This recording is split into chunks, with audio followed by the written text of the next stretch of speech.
बिस्मिल्लाहिर्रहमानिर्रहीम। अस्सलाम वालेकुम दोस्तों। देखा, पूरे पाकिस्तान को पता चल चुका है, आप सबको पता चल चुका है, जिन चीज़ों की बुनियाद मियाँ नवाज़ शरीफ ने रखी उनका सफ़र कामयाबी के साथ जारी व सारी है। मियाँ नवाज़ शरीफ के दौर में एटमी धमाके हुए, पूरी दुनिया ने देखे।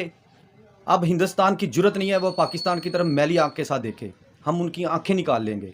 मियाँ नवाज़ शरीफ के दौर में पाकिस्तान ने मिसाइल टेक्नोलॉजी की बुनियाद रखी। वो मिसाइल फतह मिसाइल जब हमने चलाए तो हमने 4 घंटे में हिंदुस्तान की ईंट से ईंट बजा दी। पाकिस्तान का JF-17 थंडर त्यारा इस वक्त पूरी दुनिया के अंदर मशहूर हुआ है, पूरी दुनिया उनको ख़रीदने के लिए तैयार बैठी है। उनका तेजस यानी तेजा 40 साल लगे उनको बनाने के लिए। तो हालत देख लें कि कल एयर शो में उनका तेजा ज़मीन पर जा गिरा और सोशल मीडिया पर ऐसी ऐसी मीम बन रही हैं कि आप देखें तो आप हैरान परेशान हो जाएं।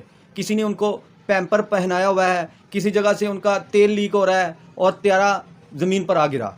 ये हिंदुस्तान का घमंड है और उनकी खामख्याली है कि वो पाकिस्तान के ख़िलाफ़ कोई प्रोपेगेंडा कर सकते हैं और पाकिस्तान को नीचा दिखा सकते हैं। अब मियाँ नवाज़ शरीफ की जगह मरियम नवाज़ ने ली है। वो पंजाब के अंदर बहुत ज़बरदस्त किस्म का काम कर रही हैं। आप दाता दरबार की तरफ जाएं, वहाँ पर जितनी पुरानी दुकानें थी और जितना कब्ज़ा हुआ था सारी जगह खाली करवा ली है और उसको इतना खूबसूरत बनाने की कोशिश कर रही है कि जब वो बनेगा आपका दिल खुश हो जाएगा। जगह जगह पर सड़कें बना रही हैं और हाँ, वो एक कैंसर हॉस्पिटल भी बना रही हैं।